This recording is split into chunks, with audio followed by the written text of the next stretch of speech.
Hello good morning friends, कैसे हैं आप लोग। आई होप आप लोग बहुत अच्छे होंगे। तो आज मैं बताने वाला हूं एक्सेल पे सम इफ का इस्तेमाल कैसे करते हैं। तो मैं पहले ये बता दूं आपको कि सम इफ का इस्तेमाल करके हमने बहुत सारे इंटरव्यू का क्वेश्चन भी सॉल्व किया है।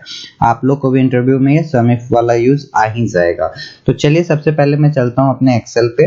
तो जैसा कि आप देख सकते हैं कि एक्सेल पे मैंने एक टेबल लिस्ट बना रखा है जिसके मदद से मैं आपको सम इफ का यूज करके बताऊंगा, है ना। तो आप अच्छे से समझ लीजिए कि एक एक स्टेप मैं बताने वाला हूँ, क्योंकि मैं एक्सेल आपको सिखाने आया हूँ, आपको एक्सेल में स्मार्ट बनाने आया हूँ, ना कि मैं आपको सिर्फ एक्सेल सिखा के छोड़ने वाला हूँ।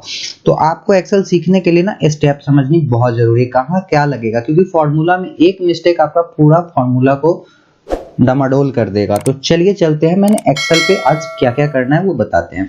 तो सबसे पहले आप देख सकते हैं कि हमारा सवाल कुछ इस टाइप का है कि सीरियल नंबर, नाम, सैलरी और सैलरी टाइप दिया हुआ है, लेकिन हमें पता करना है कि ऑनलाइन हमने कितने को सैलरी दिया है और उसका टोटल अमाउंट कितना होगा, और कैश में हमने कितने को सैलरी दिया और कितना अमाउंट होगा। तो यहाँ पे हम देखते हैं कि ऑनलाइन मैंने कितना पैसा सेंड किया है और कैश में हमने कितना दिया है, उसका टोटल निकालते हैं, जो कि हमारा पूरा डेटा यहाँ पे है और इसमें हमें निकालना है।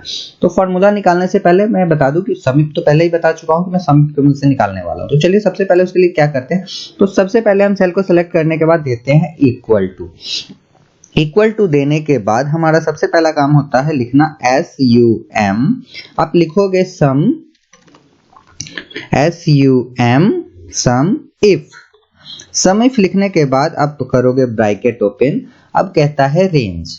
तो रेंज के लिए हम यहाँ पे क्राइटेरिया ऑनलाइन और कैश वाला जो भी है हमारा डिपार्टमेंट, मैं उसको सेलेक्ट कर लेता हूँ।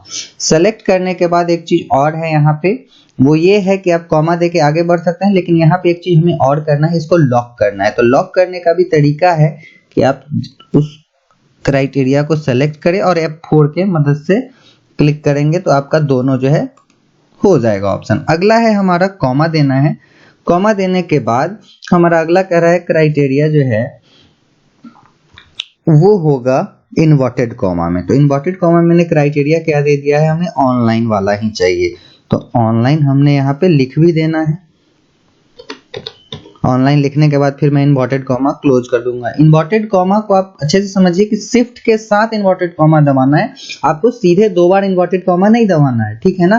नहीं तो ये फॉर्मूला आपको वहां भी वर्क नहीं करेगा, है ना। फिर देना है आपको कॉमा। कॉमा देने के बाद आपको सम रेंज कह रहा है, तो सम रेंज में आपको देखिए ये है, तो सम इसको जोड़ना है, तो हम इसको क्या करेंगे, सेलेक्ट करेंगे। सेलेक्ट करने के बाद देखिए हम पूरा सेलेक्ट करके लॉक करते थे, लेकिन यहाँ एक और ऑप्शन मैं बता दूं कि D5 के बीच में आप क्लिक करके F4 जब प्रेस करते हैं तो वो भी हमारा लॉक हो जाता है, और इस पे क्लिक करके हम लॉक करते हैं तो ये भी लॉक हो जाता है। तो लॉक करने का दो तरीका है, F4 की मदद से तो हम लॉक करते हैं, तो पूरा सेलेक्ट करके भी आप लॉक कर सकते हैं, 1 बाय 1 करके भी आप लॉक कर सकते हैं। जिसको लॉक करना है उसको लॉक करना है, जिसको नहीं करना है उसको आप नहीं भी कर सकते हैं। लेकिन हाँ, ये सिंटेक्स समझना बहुत जरूरी है। अगर सिंटेक्स आपने नहीं समझा ना तो एक्सेल पे आप काम नहीं कर पाओगे। चलिए ब्रैकेट को क्लोज करके हम इंटर प्रेस करते हैं। तो देख रहे हैं कि आपका ऑनलाइन अमाउंट जो है वो निकल गया। सेम टू सेम हम अब कैश निकालते हैं। कैश निकालने के लिए भी हमारा सेम प्रोसीजर रहेगा, इक्वल टू SUM इफ। सम इफ देने के बाद हम करेंगे ब्रैकेट ओपन। ब्रैकेट ओपन करने के बाद हमें रेंज देना है, रेंज हमने फटाक से ले लेना है।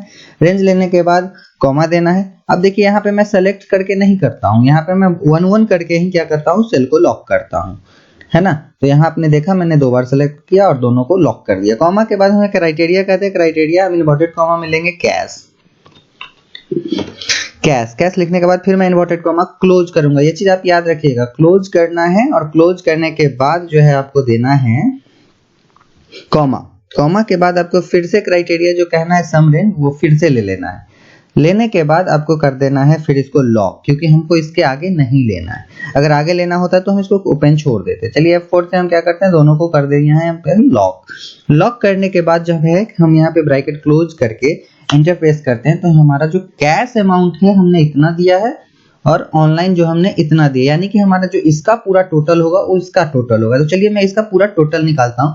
टोटल निकालने के लिए मैं सम करता हूँ। अगर सम निकालने नहीं आता है तो भैया एक्सेल क्यों सीख रहे हो, आप जाके मेरा एक्सेल पे और सारे वीडियोस है वहाँ देख लो। चलिए सिंपल ट्रिक, मैं यहाँ पे क्लिक करके सम कर देता हूँ, सिलेक्ट हो जाता है, एंटर कर देता हूँ, तो यहाँ मेरा टोटल का सम निकल चुका है ना। अगला अब यहाँ पे देखता हूँ सेम है या नहीं। तो यहाँ पे मैं फिर से सम फार्मूला लगाता हूँ, दोनों सेलेक्ट हो जाते हैं, एंटर करता हूँ। अब देख सकते हैं 355,180 355,180 यानी कि दोनों हमारा इक्वल है, यानी कि हमारा वर्क फार्मूला एकदम एग्जैक्ट वर्क कर रहा है। तो ऐसे ये तो हमने सिर्फ समझाने के लिए आपको बताया था, लेकिन ऐसा इजी वे में आपको ऑफिस में वर्क नहीं मिलता है कि आप ऐसे जाओ ऐसे निकाल लो। आपको उसके लिए मैं लेके चलता हूँ दूसरे सीट पे, जिसपे आपको किस तरह से काम निकाल के देना पड़ता है। तो चलिए अगले सीट पे आते हैं। आप देखते हैं यहाँ पे हमें क्या दे दिया है, काम दे दिया है। काम में क्या है कि हमारा आईडीज वगैरह है, नाम है, डिपार्टमेंट है, जेंडर, एज, बहुत सारे डेटा हमें है, जिसमें से हमको क्या निकालना है, किसका पेमेंट हो चुका है, किसका पेमेंट पेंडिंग है। तो पेंडिंग सक्सेस अमाउंट कितना है, जो कि हमारा जैसे पेमेंट स्टेटस यहाँ पे दिया हुआ है, तो हमें पता करना है कि पेमेंट स्टेटस में हमारा जो सक्सेसफुल हो गया तो कितना अमाउंट हमारा सक्सेसफुल चला गया और कितना अमाउंट जो है हमारा पेंडिंग बचा हुआ है। तो ये थोड़ा सा डेटा नहीं होता है, ये बहुत सारा डेटा होता है। जैसा कि आप देख सकते हैं कि हम सबसे नीचे आ जाते हैं, यहाँ देखिए यहाँ पे ऑलमोस्ट 248 लोगों का यहाँ पे सैलरी स्लिप है। तो इसके लिए हम देखते हैं कि कैसे किसका अमाउंट पेंडिंग, कितना अमाउंट पेंडिंग बच गया और कितना अमाउंट हमारा सक्सेसफुल हो गया। सेम ही फॉर्मूला है, लेकिन थोड़ा सा क्राइटेरिया बड़ा है और इससे भी बड़ा क्राइटेरिया आपको मिल सकता है। तो इसके लिए हम सबसे पहले क्या करेंगे, आपको तो पहले से पता है, हमने प्रैक्टिस के लिए बता दिया था वहां पे। अब यहाँ टाइप करेंगे इक्वल टू SUM सम, उसके बाद इफ सम इफ करेंगे, ब्रैकेट को करेंगे ओपन, रेंज कहता है तो यहाँ सक्सेस अनसक्सेस वाले को सेलेक्ट करेंगे। अब यहाँ एक और ट्रिक लगाना है, कंट्रोल शिफ्ट डाउन एरो। इसके मदद से क्या होगा कि आपका सारा का सारा जो डेटा है वो सेलेक्ट हो जाएगा, ठीक है ना। उसके बाद हमको क्या करना है, कॉमा, कॉमा देने के बाद एक चीज हम अभी ही फटाफट लॉक कर दे रहा हूँ, इसको F4 की मदद से इसे भी लॉक कर देता हूँ, इस F4 की मदद से इसे भी लॉक कर देता हूँ। यहाँ पे मैं इन्वर्टेड कॉमा में क्या लिख दूंगा, हमें निकालना है सक्सेस का, तो SUCCESS। यहाँ वर्ड पे मत जाइएगा, वर्ड आपका कुछ भी हो सकता है, वहां पे कोई सक्सेस लिखे, कोई सक्सेस अमाउंट लिख दे, कोई पेंडिंग अमाउंट लिख दे, तो वहां पे आपको घबराने की जरूरत नहीं है। आप वहां जो क्राइटेरिया में लिखा हुआ अगर उसी की चीज को आप यूज करिएगा। कॉमा देने के बाद आपको रेंज बोल रहा है, तो रेंज हमारा ये है, तो इसको सेलेक्ट करेंगे, कंट्रोल शिफ्ट डाउन एरो। तो आपका जो है ऊपर से नीचे की ओर जितना भी डेटा होगा वो ऑलमोस्ट सारे के सारे जो है सेलेक्ट हो जाएंगे। फिर मैं कर दूंगा ब्रैकेट क्लोज। और एक चीज और याद रखना है, इसे भी हमको क्या कर देना है, लॉक। लॉक करने के लिए मैं F4 का प्रेस करके इसको भी लॉक कर देता हूँ, ठीक है ना। लॉक करने के बाद मैं क्या कर देता हूँ, इंटर। तो आप देख सकते हैं कि अमाउंट हमारा आ गया है। अब इसी को आप स्क्रॉल करके नीचे भी खींच दीजिए और देखिए इसमें थोड़ा सा चेंजिंग कर देना है। चेंजिंग क्या करना है, इस पे सेलेक्ट करना है और यहाँ सक्सेस के जगह आपको क्या कर देना है, यहाँ पे आपको टाइप कर देना है पेंडिंग। थोड़ा सा ट्रिक तो लगाना पड़ेगा, नहीं तो ज्यादा वर्क करना पड़ेगा आपको। आप यहाँ पेंडिंग लिख करके और सीधा कुछ नहीं करना, आगे जाकर के इंटर प्रेस कर देना है, तो आपका जो है वो पेंडिंग निकल जाएगा। तो पेंडिंग निकालने के लिए एक मिनट में देख ले रहा हूँ फॉर्मूला में, शायद कुछ मिसिंग है। यहाँ पे P पेंडिंग में मैंने E छोड़ा है और देन मैं इंटर करता हूँ।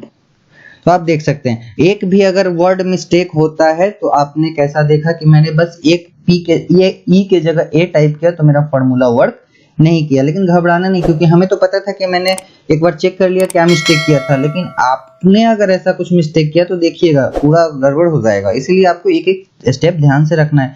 सिर्फ क्या करना है, नेक्स्ट जो वर्ड लिखना है वो पेंडिंग, और फर्स्ट वाले कॉलम में आप देख सकते हैं सक्सेस। तो सक्सेस का अमाउंट यहाँ निकलता है, पेंडिंग का अमाउंट यहाँ निकलता है ना। तो आपने देखा कि कितने आसानी से मैंने छोटा डेटा पे आपको समझाया, उसी के अकॉर्डिंग आप बड़ा डेटा पे भी काम कर सकते हैं। तो ज्यादा टेंशन लेने की जरूरत नहीं है। आपको मैं ऐसे एडवांस ट्रिक्स देते रहूंगा जिसके मदद से आपका एक्सेल का हर एक प्रॉब्लम सॉल्व हो जाएगा। तो आई होप ये वीडियो आप लोग को पसंद आया होगा, समझ आया होगा। तो आप अपने दोस्तों के साथ बिल्कुल शेयर करिए, क्योंकि उनका बहुत काम आने वाला है, जो एक्सेल में इंटरव्यू देने वाले हैं, चाहे जो कंप्यूटर का क्लास करते हैं, उनके साथ ये वीडियो जरूर शेयर करिए ताकि मैं उनको और भी मदद कर सकूं। तो मिलते हैं अगले वीडियो में। आपका दिन शुभ हो। धन्यवाद।